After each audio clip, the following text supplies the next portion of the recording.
Thank you. I want to acknowledge all the labor that goes into making camps run, including video recording and coffee and venue selection and all of this stuff. It takes so much work to get people here, and I'm so happy that we're all here together to do this.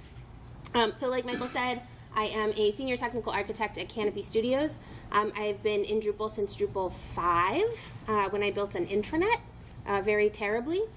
And I used to be a full-time technical architect, and now I'm a part-time technical architect and also a full-time PhD student at Arizona State University, where specifically I study data ethics and software engineering ethics, but broadly I study how humans and technology smush up against each other, and these ways that we crash into each other and do good and bad things. And like Schnitzel mentioned, I founded the Drupal Diversity and Inclusion Working Group. Fatima Khalid runs it now, but I ran it for 2 years, and that's our great logo. So the word inclusion is in the title of this talk, so I want to just give a quick, super high-level definition of what it is. Verna Myers uses this example, and I really love it, which is that diversity is being invited to the party and inclusion is being asked to dance. You know, this isn't a how-to talk. We're not going to talk about why inclusion matters a little bit, and we're not going to talk about how to make your company inclusive, but we are going to talk about the systems and politics surrounding diversity and inclusion. And there's going to be a lot of details in this talk, and all my sources are recorded. So later today, I'll put my slides up and a list of URLs so you can go research all the places where I got all this information from. The other sort of preliminary remarks I want to make is that you are a technologist. If you are in this room, you're a technologist. This talk is for you. A lot of times these talks are targeted only to hiring managers, or only to software engineers, or only to people who write code, content strategists, project managers, graphic designers, UX, UI people. All of you all are technologists. All of y'all, I'm sorry, I'm in Texas now. All of y'all are technologists. And I'm here because I believe very deeply in the power of community. I believe very deeply in the power of technology. I love technology a lot. That's why I've been doing it for so long. And I think most importantly, I believe in the revolutionary and liberatory power of technology, especially when combined with community. And I believe very strongly that technology has the power to fix a lot of things, not by itself, but in parallel with people. And so those are just kind of some framing remarks. Like, everything that I'm talking about today comes within this umbrella of, like, I think that we have a lot of power, and I think that we need to be thoughtful about how we use it. And I'm really excited about all of this stuff. So this is a piece of, all my sources also are at the bottom of the slides if you get really curious. This is a great art piece by Lauren Vani called The Natural Order of Things.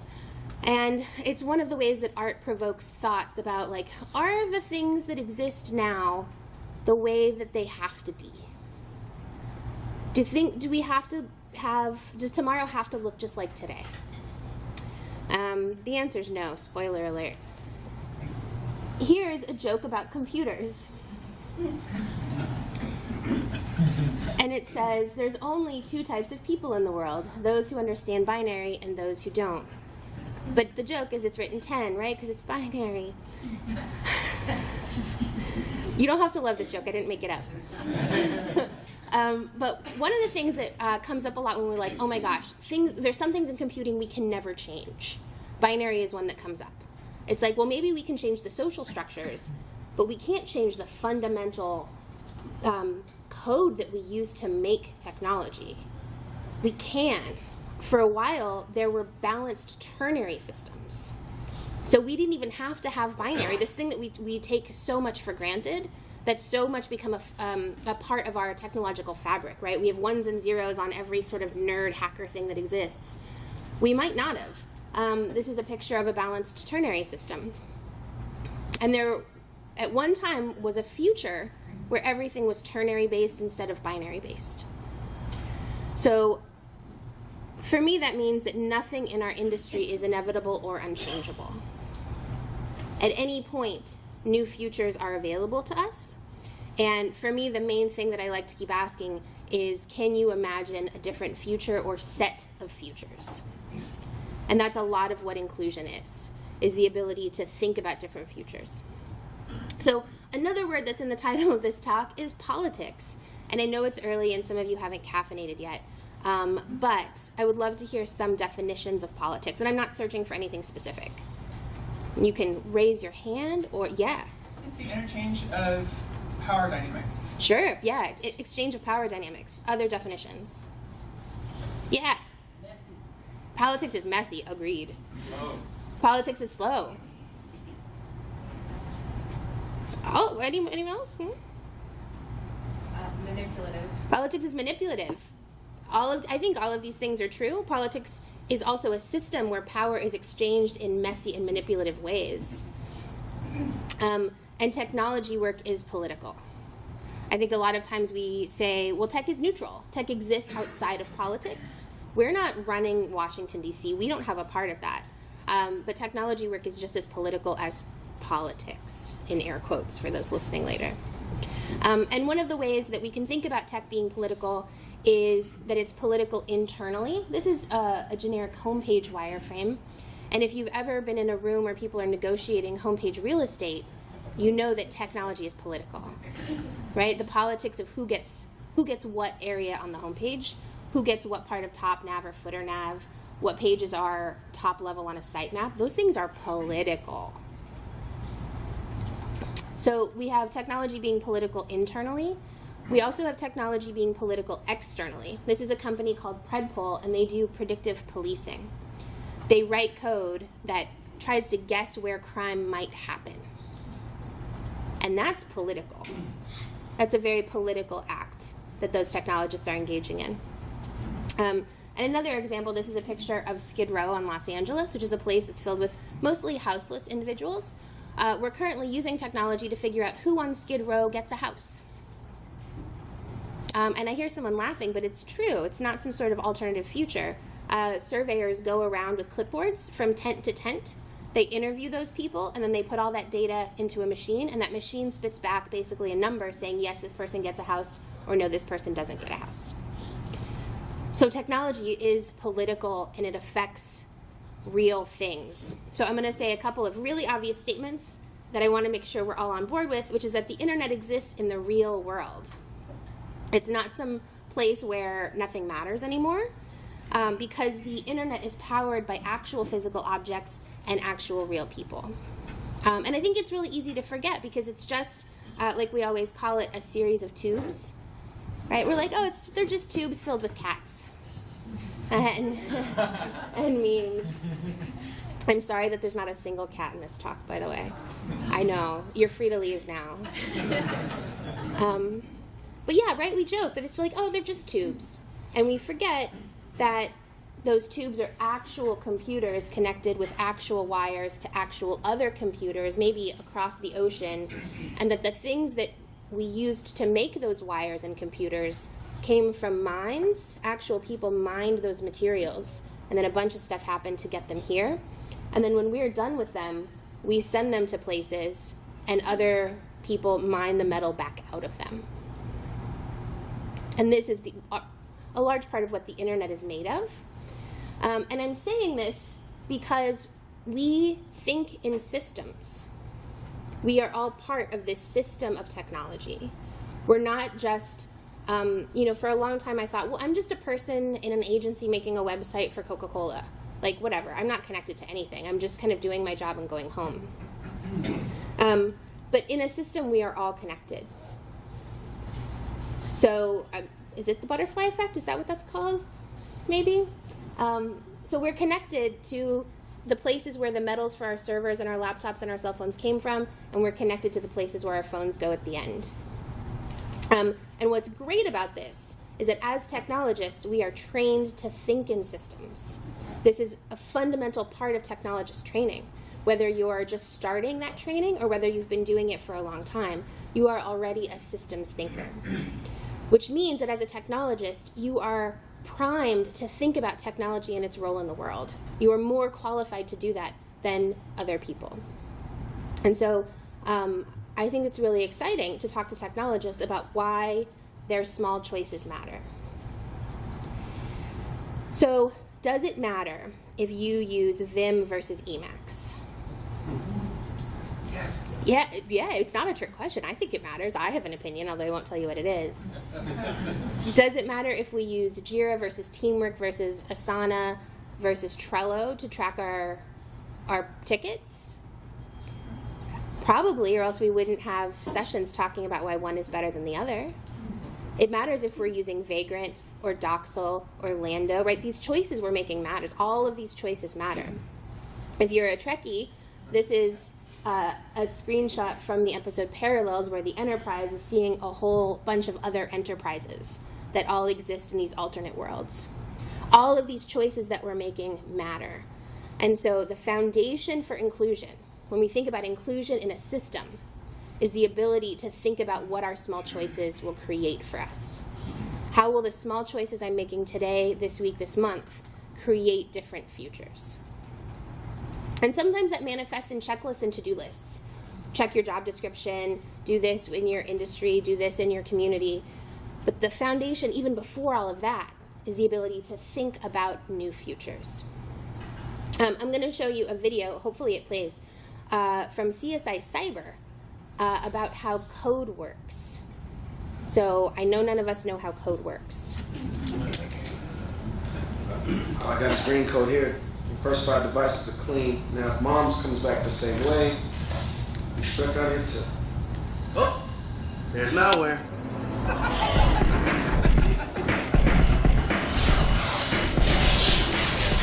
That's the malware infecting the code. Right, all malware is red, right? That's how software works.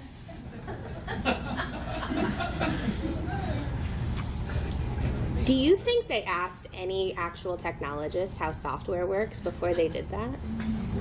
I don't think so either. Pepsi released some soda in China, and the ad campaign said, "Pepsi will bring your ancestors back to life." The Parker Pen Company released their pens in Mexico, and the ad campaign said, "We won't leak in your pocket and make you pregnant." Translation. KFC released, again, their product in China with the tagline, "Eat your fingers off."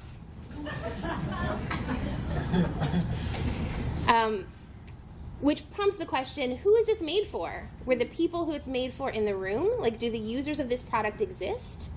In the 1920s, the Air Force was having problems with their cockpits. And so they went and they measured all of their pilots, and they took the average arm length and the average leg length and the average hip width, and they made a cockpit for this average pilot. They just averaged everything.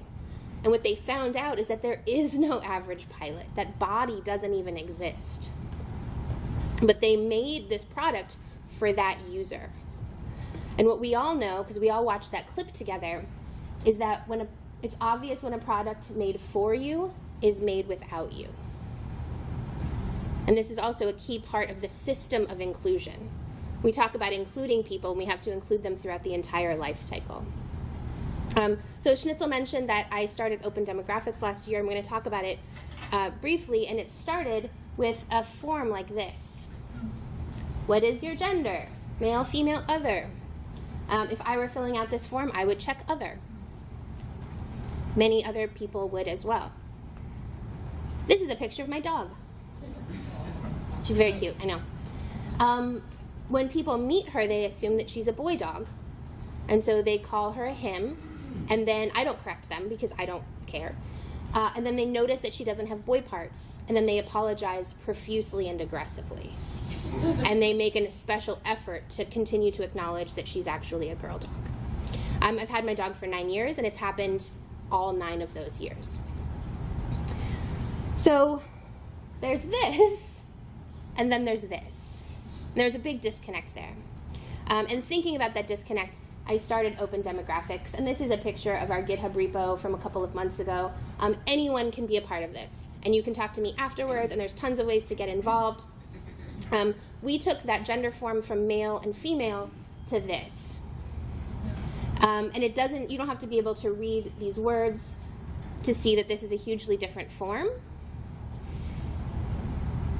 And we did this because we saw a problem and we went to fix it. This is a small choice, right? We're like, oh, this tiny gender form doesn't really make a difference. But out of that acknowledgement of a small problem, out of a group of our abilities to picture a new future, we made that form. I gave a quick TEDx talk, which Dries, the founder of Drupal, saw, which means that Drupal.org is now going to be using open demographics to power all of its demographic data collection. So small choices matter and create new futures, which I think is really amazing. Which leads me to a next kind of quotable thing that I'm saying for the morning, which is that forms are one way that we can shape our visions of the future and our understandings of the present. And just to give you an example of that, if any of you have ever been to a doctor's office and filled out a form and saw a disease you didn't know about or a condition you don't have and thought, oh, do I have that? Am I going to get this soon? Like, you didn't know about it before, but you saw it on the form, so it must exist, right? The shape of this form just changed what you thought was possible. Right now, I might have a heart attack. I might be having one right now. I saw it on the form. This is the Drupal.org contribution form at the bottom of a Drupal.org issue. So you go and you make an issue, and then when you go to update it at the bottom, there are all of these options. Who do you want to credit? And this is a screenshot from an issue that I opened, which is why I'm on there, along with a bunch of other people. And this form is a way to say, oh, I didn't work on this alone. Here are the other people who commented on the ticket, on the issue. Let me give some of them credit as well. This form also implies that if your name's not here, you don't get credit. You don't deserve the credit. Does that make sense? So this, do you have a question? No. Okay. This form normalizes who deserves credit. And this form sets expectations that people whose names are up there are the ones who should be getting the credit, and not anyone else. This is a chart that Dries released last year about the number of the demographics of core issue committers. 6% identify as female. 13 don't identify at all. We have a troubling other box and a troubling transgender column because trans folks are men and women. So there's some problems with it. But 82% are male. And I'm going to assert that this is related to this. These forms set expectations of who should get the credit, and then we're giving the credit in the way that the form wants us to. And in that process, we're forgetting that in this system, we're all connected. Right? This form means that when I go to close this issue, it's encouraging me to thank these people up here, and they're great. It's not reminding me that I probably talked about this issue with people on IRC or in Slack or in the sprint room at a camp or in a hallway or on the phone or over cocktails. It's saying, just thank these people. And so what we've done is we've created a system that makes collaborative work look like individual achievement.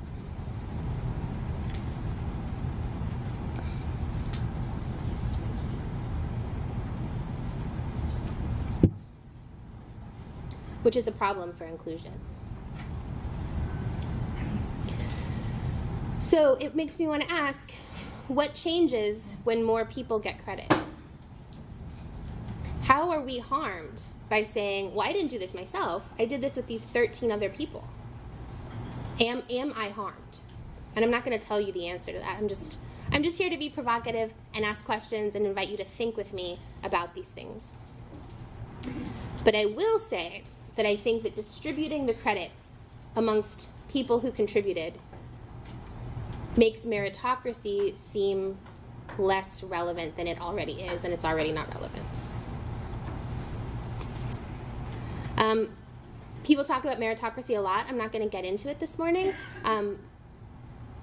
It'll be on my sources, though. But when people talk about inclusion, they talk about, well, we don't want to lower the bar. The people who are the most meritorious are the ones who float to the top. And so these are the people that we're choosing from. But this meritocracy is supported by charts like this, the illusion of meritocracy, which is in turn supported by forms like this. And so simply through these technological artifacts we're making, we're reinforcing these illusions that exist in our system. But we don't have to, because they're not foundational. They're no more foundational than binary was at the start. Okay, so when people talk about diversity, they say, well, what's the business case for it? Which is a really common question that people ask. What's the business case for diversity? In general, when I hear someone ask, what's the business case for something, anything, a new technology, diversity, opening the store 3 hours earlier, what I'm hearing is there a financial incentive for me to do something differently than I'm doing it now? Which you can also hear as, is there a financial incentive to change the normal order? And the word normal there is in quotes. And when something is the normal order, we take it for granted, we stop looking at it, we assume that it's the only way that things could be, right? Of course everything opens at 9 and closes at 5. It's the only way that it could happen, right? So what's the business case for diversity? To me is a question that says, what's the business case for changing a system where I'm really comfortable? There is one, though. And they're all over the internet, and again, they're sourced. So gender diverse companies are 15% more likely to outperform. Ethnically diverse companies are 35% more likely to outperform. This chart is problematic because there is no metric for gender and ethnically diverse companies, or companies that include disabled folks, or companies that include any number of things, companies that are international versus national.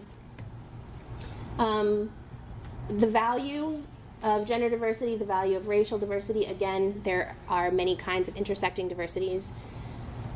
Another one, companies with women on boards have 80% higher profit margins. It's great, there is a business case for it. But what system are we a part of where we have to put financial value on someone's humanity and their need to be included or their desire to be a part of a conversation, right? What system are we a part of where an ad like this exists? Why do we have to change companies' minds about women? By the way, I just pulled this ad randomly. It wasn't even going to be a part of the talk. I went to go grab those stats, and I saw this ad organically at the bottom of the page. These are just the ads that we're serving when you Google things about diversity. And the implication here is that there's something bad about women, and companies need to be informed about the truth. So what is the business case for not changing our hiring practices? Instead, we can say. And I encourage you to reframe the question every time it comes up. Well, what's the business case for keeping things exactly as they are? There's not one financially. There's plenty of information saying that these diverse companies perform better. So for me, it's a question of why are we so comfortable? What about this current system is making many of us comfortable while many of us are uncomfortable? This is a picture of a system. And it makes me ask also, what systems are we supporting with our corporate and open source labor? Some are good, maybe some are not.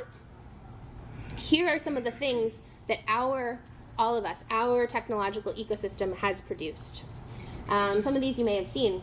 Google Photos tags African Americans as gorillas in its photo recognition system. I think this will play. This is a soap dispenser not turning on because it was only tested with white hands. And so dark-skinned hands can't even get soap. This is a snapshot of Uber's blog post called Rides of Glory, where they analyze the number of one-night stands happening in every city, which they called Rides of Glory. It specifically tracked those to male and female populations in the city. So not only is it kind of offensive, it also leaves out a lot of queer Rides of Glory. This is the cover of Dr. Safiya Noble's new book, showing some of the autocompletes from the Google search box when you type in, "Why are black women so?" This is the back of a camera asking maybe we should retake the picture, maybe someone blinked, because the camera was trained on white faces. This is a really great interactive demo where you can figure out who gets parole by entering parolee demographic information like race and age and socioeconomic status. So that's another real way we're using technology. And this is where people are like, hang on. I don't do any of that. I just make websites, and those people are outliers. That technology, those examples that I gave, those are all outliers, and they're using flawed input, they're using bad data, they have a couple of bad people at the top. And the unfortunate reality is that's not true. More technology is like this than not, and the technology that's like this is having a real and lasting impact on people's lives. So when we think about inclusion, so much of the focus is on job descriptions, hiring practices, getting people into rooms, and we forget about all of this other stuff, all of the output. And what we have is an entire ecosystem of inclusion that we can participate in. And so for those of us who are not hiring managers and who are not job description writers, who can't give people jobs, which is most of us are not in control of who gets hired and fired in our industry. We are still part of this ecosystem of inclusion, and we can participate at anywhere in here. So I'm going to say a couple of things, and then we'll open it up to have conversation, because I would love to hear from you. Just a quick review is that we're making many small choices, and that camera, right, that camera that asked the woman, did you blink, should we retake this, was made by developers making many choices.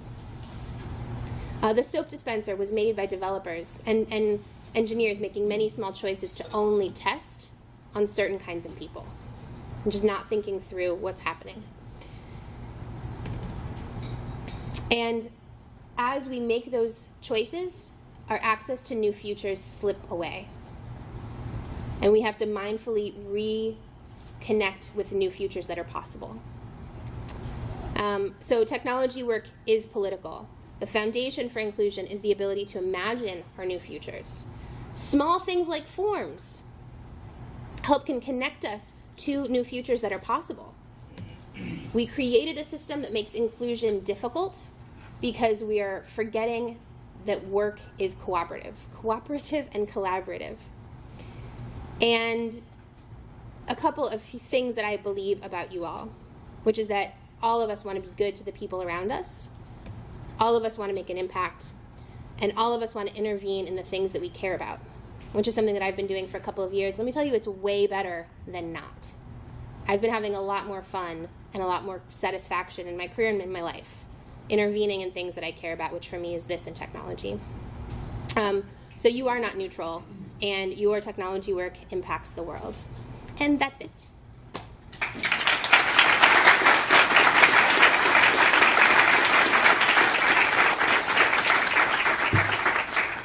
And if you have questions, we can talk about them. Or if you want to just go drink coffee, that's cool too. I know it's early.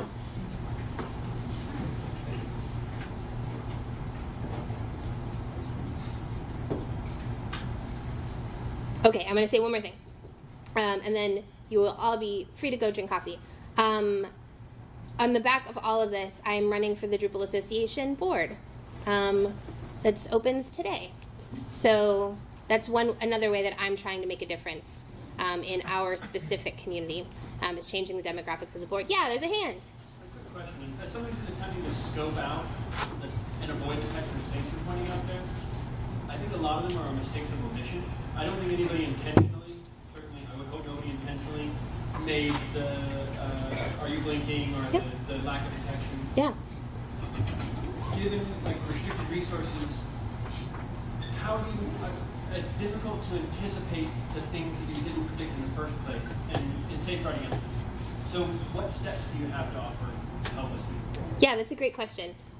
So one is the question of intention versus impact, and the other is how do we account for these unintended consequences. I think the first is, as far as unintended consequences go, we now have a lot of examples for ways that things can go wrong. And I think most of us are not creating bleeding edge technology where we're going to create new unintended consequences. And so there are lists of kind of unintended consequences that we can run down. Yeah, basically. So learning from the history and knowing the history. At this point, I think if you're someone who cares about unintended consequences and limited resources are a reality, there's no excuse to not know all of these ways that people are messing up. And through that knowledge, backstepping and saying, okay, well, I have the resources for expanded user testing, for hiring a translator, for engaging with people with cultural competence in the markets that I'm in. And the specific ways to do that are going to be dependent on the resources that you have. Yeah.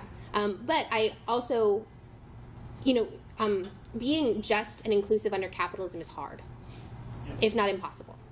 It's not your money. Especially if it's not your money. Yeah. And that's a reality. Yeah. Do you have a comment? So it seems like one of the things that we can do is to challenge ourselves to step out of homogenous spaces, right? If we spend all of our time around people who look and act just like us, we see the same thing all the time, and it's difficult. But honestly, just having a family member, a friend, or people that you talk to in IRC who are not like you is enough to sometimes tell you that there's something different. I think that's fair, and I think that speaks to diversity in the workplace, because the reality is that in many cases, it's a fixed team of people who are building this thing. You know what I mean? And if we don't have that diversity, then we don't have that opportunity. Yep. Agreed. Yeah, I just want to say, as someone who has a lot of experience in this arena, that we're just invisible. People say it's a sin of omission, but it's because you don't see us at all. Yep. You don't see that we exist and all of that. And I have a lot of concern with technology, particularly like in Austin, because Austin may seem like a very liberal, whatever, nice city, but it's really not at all. And so when people, you're so used to it that you have to be real pushy and go out of your own comfort zone to always constantly be pushing and be battering, be whatever. And it's very tiring and wearying. And I do want to give a shout out to Brandon Williams, who's, I don't know if he's here or not, but the reason that I am in Drupal is because Brandon, more than anything, went out of his way to help me, and he, and a lot of times even in our own group, I didn't feel welcome, but Brandon was always there, and he's a prime example of someone who I think is maybe out of his comfort zone. I know he and I don't even have to share like probably the same kind of history or cultural history or any kind of thing, but he's really gone out of his way to make people feel welcome and bring them in and the best they can. He works for Amazing Max. So. There are a lot of people that owe Brandon Williams a job. I'm here to tell you.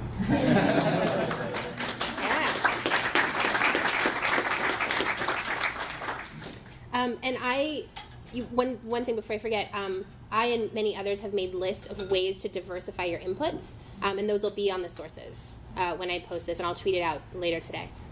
Yes, go ahead. What I would give as partial feedback is that when you think about all those examples where they were not successfully applied, like did you blink? It seems to me that what the people were trying to do, and if you do try to fix a problem, is to come up with a way to avoid not saying anything when a person does blink, right? So they were trying to solve the pictures with blinkers, blinking people.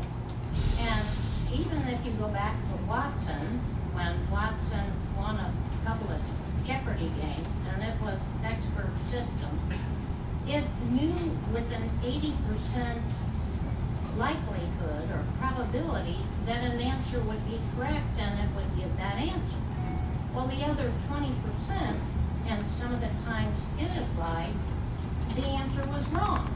Well, if you do nothing, is that better than at least trying to solve the problem the best way you could? Well, one thing, there's a couple of things there. One is that systems are trained on data inputs, and so we have problems in the data. And that's its whole own very robust, there's a ton of conversation around how to get good training data into these systems. So it might be that, just fixing the data fixes the manifestation of the problem. Well, but the reality is, and if you apply Pareto's rule, Yep. that 20% is almost always there, and it's rarely worth trying to solve that last 20%. Except if you're in the 20%. Well, except that Then it so does. It's very difficult. It is. I'm not saying that it doesn't sometimes cost money. I mean, I would question the framing of is people blinking even a problem? Yeah, speak. Go for it. Two things. One related to that. So the 80%, 20% thing, I understand what you're saying with that. One of the things that 2016 I went to Japan. I've been wanting to do that since I was 9 years old. And I got to thinking about the scale of who we are as Americans, like what, 300 million some odd people? Sure. And then how many people live in China? Mm-hmm. So if you test for like the percentage worldwide of people, I think that we start to get to be a smaller sliver of that 80% than we really realize. Yep. Like for me, that was something that I really woke up to. So that's the one thing there. And two, it's something I was just thinking about from the training that I went to yesterday, is that it seems like a lot of these issues that we have could be solved with just like open sourcing out in Drupal. We're in this open source community, and I wonder if like you have an opinion about how this kind of proprietary, profit-centered environment that we're in prevents us from really truly sharing these knowledge and standards that we could have that would eliminate a lot of this. Not all, but a lot. Yeah, that's a great question. How can we open source knowledge when we're in a proprietary kind of profit paradigm? One thing that I've struggled with from open demographics is that we're trying to do this in this open way. We're trying to get people with a vested interest in the form of the question to be a part of the creation of the question. The challenge is that a lot of the people who we would want to get involved, there are so many barriers to participation, or they just don't have time. They can't be bothered, right? So it's something that I'm still struggling with, and that I don't know that anyone has solved, is how do we get, trans health people talk about this all the time. If we want to design health that's inclusive and equitable to trans people, we have to get trans people involved. But so many of them are struggling just to survive, that getting them involved places an undue burden on them when we're trying to serve them. So I wish there was some magic formula like the Pareto principle that applied to this. But I think, to your point, trying to do it openly and inclusively and continue to engage with people about it is not going to hurt it. We're not going to suffer from continuing to talk about it. Yeah. So two things, if it's okay. Yeah, the please. First thing is that we talk about the data, the input data being flawed, but the problem is the pipes are flawed too. There are epistemological concerns that are tied to the way that we write APIs, protocols, and communication relationships. Absolutely. We know that historically, when we look at the history of diversity, and I can't quote and I apologize, but we look at the history of diversity, it goes back to looking at linguistics and how linguistics impacts diversity and inclusion. Yep. And it's absolutely true that even if you take good data, if you pipe it through APIs that are themselves badly formatted or badly biased, you end up in a place where you don't have good outputs. Yep. Like, that's a reality. Amen. And so we have to be concerned about those things when we think about it. The second thing is, for me, like, one way that we can do this and improve the diversity is to try to engage ourselves more in the information. So what is some advice that you have for people who are interested in doing more research into these topics and participating more in things like open demographics and other peer projects? Yeah. There's a ton, I see you back there, we're running out of time. There's a ton of great research on it, and I will post it, and I'm happy to engage with you directly.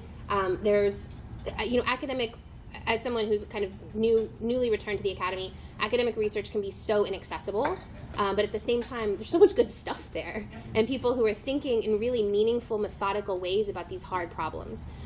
So if you have an appetite for academic stuff, there's tons of it, and there's a couple of people working to translate it to make it, kind of brochure subway reading. The other is that there's a ton of groups, mostly grassroots, doing asking epistemological questions about how are APIs written, how is the data structured, who has access to the servers, how dirty are the pipes, basically. And a lot of these groups are shockingly run outside of the US, run by people and women of color, and they're doing a lot of work on surveillance. And in my experience, a lot of the good surveillance work that's happening now, especially with fake news and Twitter and social media, a lot of that really meaty surveillance work helps to inform the projects that we see as innocent. So things like Fitbits and kind of these consumer surveillance technologies help us to think more critically about demographic forms that we fill out on websites. Because the pipes that Poison Flint weren't made of metal, they were made of people. Yep. Amen. Yes, ma'am.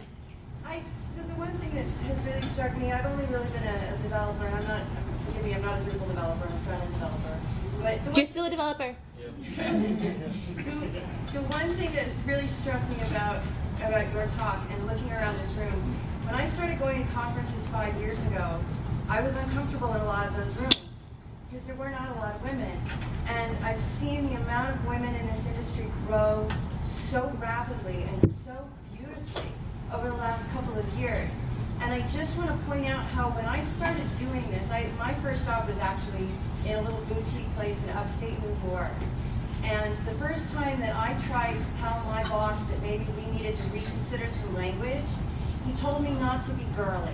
Yep. You know? And I think that for all that we talk about inclusion and including other people, the best way that we can do that is to stand in the face of that and say, you know what? I am girly. Ha! And we're still doing it my way. And you know, we need to be willing to do that. We need to you know, hold each other up, and we need to make sure that the establishment around us is looking at everybody around us. It has to be loud. Agreed. And I could give a whole nother hour talk, and many others could as well, on the masculinization, the false masculinization of technology, and the way that gendered language reinforces exclusionary behavior. I just reread The Cathedral and the Bazaar, Eric S. Raymond's book. It is littered with misogynistic ideas. And it's a book that everyone is told to read. So yeah, good. Be girly. Be girly. Yes, John. Well, I don't know, I just thought of the Bazaar also as like the whole metaphor. It's like, oh, everyone's welcome and blah, blah, blah. And it's like, we're against the big cathedral and we're the good people. And just that point is like, Yeah. you know, that's not. No. Well, Yeah. one more thing. Sure. And that is, I believe it depends on management at the top, how everybody else is treated.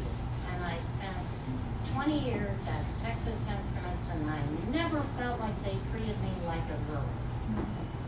So be careful where you work. That's true. The men that I work with, I'm the only person here from my company. It's Media Current.